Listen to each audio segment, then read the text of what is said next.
बिस्मिल्लाहिर्रहमानिर्रहीम। ये बोलना भी शोहर का कुफर है। नबी अकरम सल्लल्लाहु अलैहि वालिहि वसल्लम ने फरमाया, एक मर्तबा मुझे दोज़ख दिखलाई गई तो मैंने वहाँ रहने वालों में ख़वातीन की कसरत देखी। वजह यह है कि वो कुफर करती थी। अर्ज़ किया गया, क्या अल्लाह का कुफर करती हैं? तो आप सल्लल्लाहु अलैहि वालिहि वसल्लम ने फरमाया कि शोहर का कुफर करती हैं और एहसान नहीं मानती। ऐ शख्स, अगर तू किसी औरत के साथ एक ज़माना दराज तक एहसान करता रहे, उसके बाद वो कोई इसके खिलाफ बात तुझसे देख ले तो फौरन कह देगी कि मैंने तुझसे कभी आराम नहीं पाया।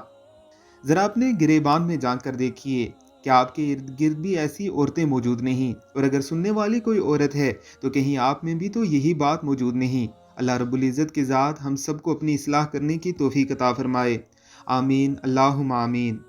इस हदीस को ज़्यादा से ज़्यादा लोगों तक पहुँचाइए।